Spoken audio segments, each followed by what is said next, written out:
Chapter 6. Into the Fountain. Cupcakes were strewn everywhere. The man had fallen to the ground as bystanders stared in shock. I knelt beside him.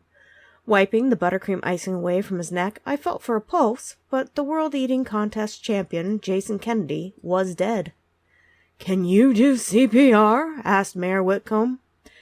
I pushed him over, tilting his head back and looking into his airway to see if it was blocked by something he had eaten. Instead, I saw what looked to be a couple of what were, in my opinion, to be sewing needles lodged in the back of his mouth. "I don't think we should. Call for an ambulance."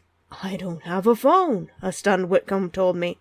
"My assistant handles any phone matters." I felt my pockets, but remembered that I had left my cell phone in my car. I looked up at the mayor, then at Detective Armand. "Is he going to die?" the girl asked, leaning closer. "You really should go find your aunt." I avoided telling her that technically, without a pulse, Jason was already dead. I felt his neck again just to be sure. Nothing. In the time it took me to do this, Whitcomb had brought back the detective. "What happened?" asked Armand as he crouched beside me, looking at Jason's body. "Maybe, if you hadn't been flirting with Lizzie Galbraith, you would have seen what happened." The words flew out of my mouth, and for a moment I was horrified by my jealous tone. "Flirting?" an incredulous Armand repeated. He did a double-take as he spotted the bee sting on my chin. "Wow, what happened to you?" "Bee sting," I curtly replied. My mortification at my previous accusation was replaced by Armand's reaction to my appearance. I decided to turn the conversation back to what was important, the man who had crashed into my cupcakes. "He's dead." Armand turned his attention back to the body and felt for a pulse. "There is something in his mouth," I mentioned. "Tell me what occurred from the beginning," asked Armand as he checked the inside of Jason's mouth. He pulled out his cell phone, turning on the flashlight app to get a better look. "Just how long has it been since he collapsed?" "Just a minute ago," I explained. "We were talking, then he fell into the cupcake display before ending up on the grass." "I got you right away," confirmed Whitcomb. Switching off the flashlight app, Armand pressed a couple of buttons on his phone before speaking tersely into it. "I need the ambulance to Gate C." There was a reply, and Armand put away the phone.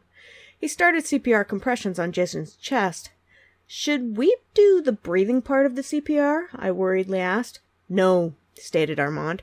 "I don't want the wires to move further down his airway, nor do I want anyone accidentally aspirating one of them. Just chest compressions." Moments later, the paramedics arrived, taking over. Within minutes, Jason Kennedy was loaded up into the ambulance, which drove away, sirens blaring. We all watched for a moment before Armand took out a notebook and a pen. He looked directly at Whitcomb. "Where were you when Jason came over here?"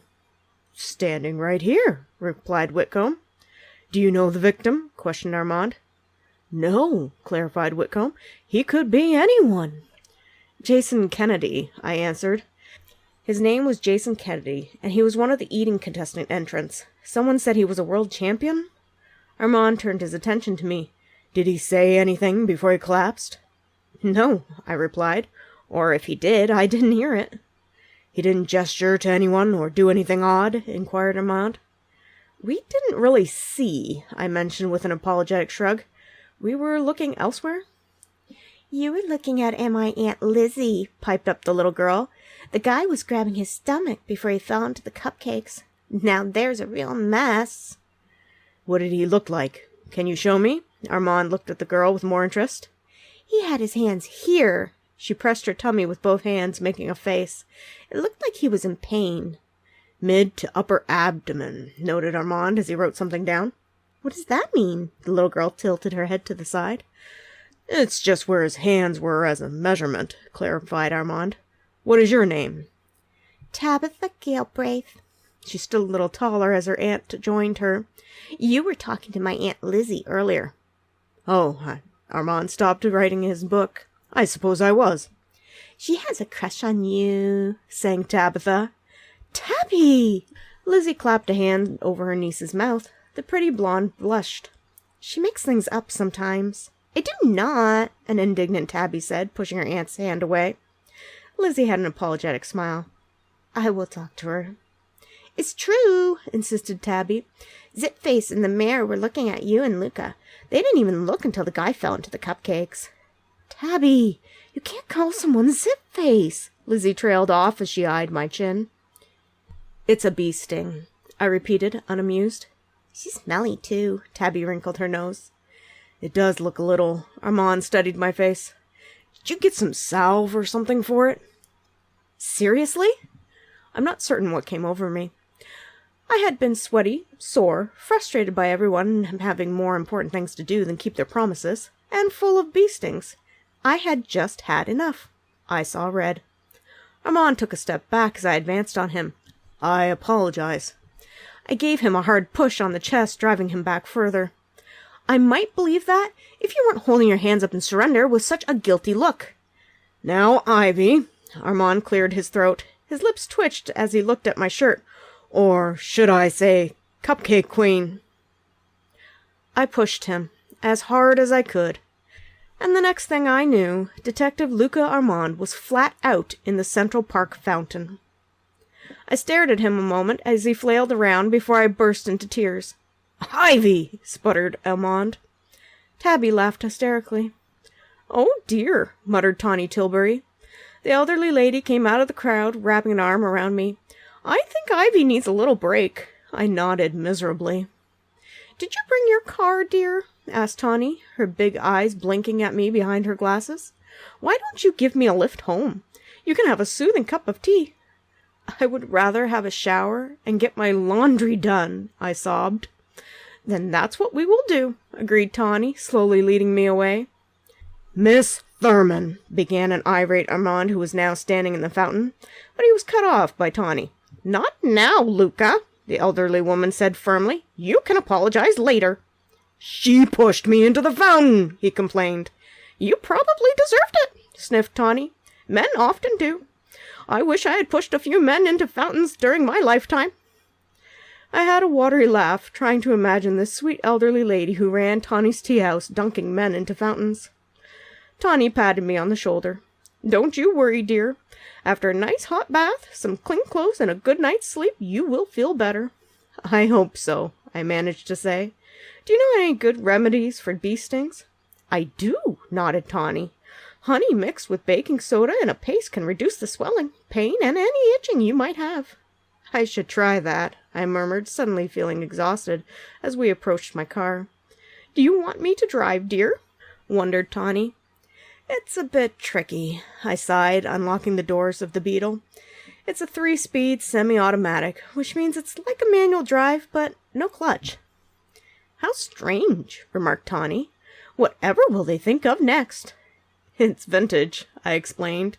The car is so old it doesn't have air conditioning. No wonder you were upset, decided Tawny.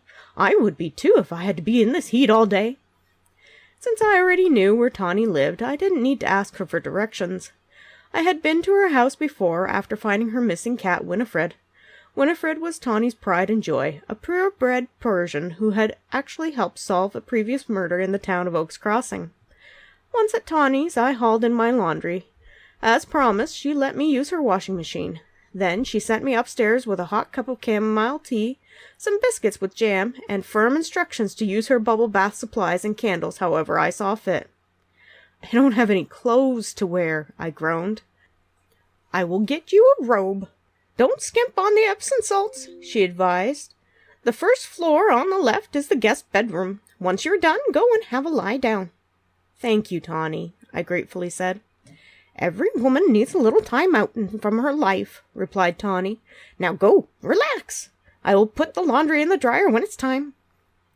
With that, I chose from a well-stocked supply of bath oils, bath bombs, foamy bubble bath soaps, and scented candles to create a small oasis in the bathroom. Tawny had a clawfoot tub which was deep for added bathing luxury. I slipped into the water and thought about poor Jason Kennedy. It was true I hadn't liked the conceited fellow, but choking on needles was not a nice way to die. I hoped the emergency response people could revive him. I wondered why he would have died from the needles. I remembered a kid from my secondary school swallowing a shaving razor accidentally. He had been trying to switch out the dull blade for the new blade. I guess he had the habit of holding one of the blades between his teeth while he was making the switch, then, oops, he swallowed it. Turns out most sharp objects will pass through the human body without incident. Only on rare occasions does something go wrong and require surgery. I remembered it because our biology teacher had made a sort of a 3-day project out of the poor embarrassed kid. It was also a safety memo. Don't put sharp things that aren't meant to be swallowed between your lips or teeth. However, it was not like you swallowed needles and just automatically died. Something very strange was going on here. Had Jason swallowed the needles on purpose, or had someone else managed to get multiple needles into his food? The needles were unlikely to kill, especially so quickly, so why had Jason died? Had someone wanted to hurt Jason? He was not the nicest guy, and I could understand that people didn't like him. However, that was no reason to wish someone harm. The man earlier in the park who had confronted Jason about an affair with his girlfriend didn't seem like the type to put needles in someone's food. My impression of Brown was that he preferred to face his problems head-on. Perhaps Jason's wife? Jason had admitted that they were going through a messy divorce. I sighed. It was not my problem. I had enough to do at the Happy Camper Resort without getting caught up in another mystery. Maybe Jason would live. Sometimes hospitals work miracles. Finally, I finished off my bath. All clean and feeling better, I put on the robe Tawny had provided. Bringing my dishes downstairs, I found Tawny neatly folding my clean laundry. You didn't need to do that. It's fine, dear, said Tawny. I like to keep my hands busy. You choose out something to wear and have a nice nap in the guest room. Don't forget to put on some of the paste I made for those bastings. It's on the table. Thank you. I picked out some simple clothes and headed upstairs. I did as directed, putting the honey and baking soda mixture on my aching stings. Once in the soft bed, my brain turned again to the subject of Jason Kennedy. Who had wanted to hurt him so badly? I had brought my purse in from the car and now leaned over the side of the bed to grab it. Fishing through the bag's contents, I found my cell phone and began a search on the internet for Jason Kennedy. There were several articles about his food-eating achievements. Most of Jason's winning streak appeared to be from a couple of years ago. However, he had placed third recently at the barbecue chicken eating contest. The amount of prize money for these events were amazing, I reflected. Some commentaries showed the downside of competitive eating. Contestants could face all sorts of health hazards. I wrinkled my nose and passed on reading those, as I had no interest in entering the sport myself, even for such sums of cash. There were articles about Jason's messy divorce and his new string of girlfriends. The amount of money his soon-to-be ex-wife wanted in the divorce settlement was a lot, and the way the newspapers wrote, it sounded like the judge was sympathetic to her cause. Jason stood to lose a lot of money to his wife, so if she were to get the money anyways, why would she want to hurt him? Unless she thought she could get all the money, I wondered. Or it was not about the money at all, but about revenge instead. I set the phone down and drowsily wondered how many other people wanted to hurt Jason. The last thing I remembered was Winifred, Tawny's prize cat, hopping onto the bed and settling in with a purr. Waking up in a room that is not my own was a bit disorientating. At first I wondered where I was. It was a grandmotherly room with doilies, quilts, lace curtain, antique furniture, and big flowers on the wallpaper. Then all the memories came flooding back. I groaned, putting a hand to my head. I had pushed Armand into a fountain. While he had deserved it for his comments, assaulting police officers was not my thing. Why had I been so mad at him? A picture of him and Lizzie Galbraith chatting it up flitted into my head. Deciding not to analyze my thoughts on that subject, I rolled out of bed wondering how long Tawny had let me sleep. I checked my cell phone, but it was out of battery. There was light coming through the window while birds merrily chirped. I could hear Tawny puttering around her kitchen. I washed my stings and reapplied the concoction Tawny had made, noting that the swelling had gone down considerably. Stomach rumbling, I headed downstairs to find out what the delicious smells were about. "Good morning," trilled Tawny as she took a couple of plates from the cupboard. "You are just in time for brunch." "Brunch?" I asked in surprise. Apparently I had slumbered the entire night through. I hadn't realized I had slept that late. "It's better that you did. I never eat breakfast or lunch. I always combine the two into brunch. If you had woken earlier, I wouldn't have had anything prepared," explained Tawny. "Do you need salt for your eggs, dear?" I can't have it for my high blood pressure, but I always keep a little for guests. Salt would be nice, I nodded. Do you need any help? Oh, no, chuckled Tawny. Have a seat. The food is ready. We enjoyed a leisurely brunch. Tawny had outdone herself with eggs, toast, bacon, and pancakes. A cup of coffee and orange juice accompanied our feast, along with a bowl of fruit and some small containers of various yogurts. You really know how to treat a guest, I observed as I popped a grape into my mouth. I enjoy hospitality, replied Tawny. That's why I started the tea house. I get to have guests all the time. It's nice to take care of other people. I could understand that Tawny enjoyed her tea house. Living on her own, it was probably lonely, and her business brought her a sense of community. I thought about my own campground and how I enjoyed taking care of all the people in it.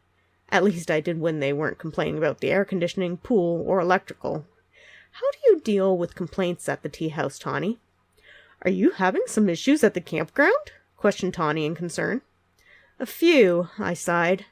We all know that Grandma hadn't been keeping up on maintenance and repairs. I'm trying to get things in order, but it takes time. I keep getting complaints about things that aren't finished yet.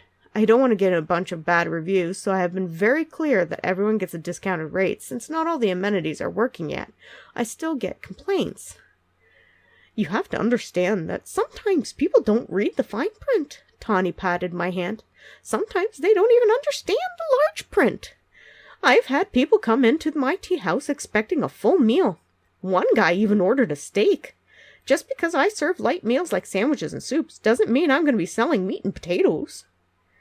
What do you do when that happens? I wondered. Well, when I have a complaint, I give the customers one of my coupons, answered Tawny. I have a bunch of them printed up, all numbered so I can check them off in my book, and they don't get duplicated. They're only good for a year, and they usually for 10 to 25%, depending how bad the complaint is. Then the customer feels a little better about the service. I only give them out to the worst offenders when it seems like a simple apology will not be enough to make the customer stop complaining. I would be handing out a lot of coupons, I sighed. I'm not sure I could afford to honor too many. That's the beauty of it, responded Tawny. Coupons expire, get lost, or get thrown away. I calculated that almost half are never redeemed. The trick is to make them small and flimsy. It's the same as all those gift cards. A percentage of those never get redeemed either, but the companies keep the money. Really? I sipped my orange juice and thought about it. I suppose it could work. Works for me, noted Tawny as she ate the last of her toast. I also add a margin in my prices for the amount of coupons that usually are redeemed. Thus, they are absorbed into my operating costs. You inflate your prices based on the number of coupons you expect to hand out. I realized that Tawny Tilbury, for all her seeming innocent absent-mindedness, might really be a shrewd businesswoman. Absolutely, confirmed Tawny. Otherwise, you are shrinking your profits. When you need your business to pay your bills, you think about these things. The smaller the profit, the less comfortable lifestyle you're going to have. Yet if your profit margin is too big, you might become uncompetitive. Customers don't come to uncompetitive businesses unless there is an extra sense of experience to go along with the purchase. People can buy tea at the local diners, cafes, or fast food places, or they can buy it for a higher price from me with the knowledge that is luxury tea, with fresh baked goods, and a tea house will have the full experience of creating the tea to their own liking, pouring the tea and having it in fancy tea sets at a properly set tea table. They love the experience of pretending that it's more than just tea and a sandwich. It's a ritual. I charge appropriately for that. I need to make the Happy Camper Resort an experience, I mused. Something special that visitors are willing to pay the extra for. Eventually, agreed Tawny. First, you need to focus on getting it up to standards of the other campgrounds in the area. Then you can work on making it special. Thank you, Tawny. This was some really good advice, I noted. Tawny sipped her coffee.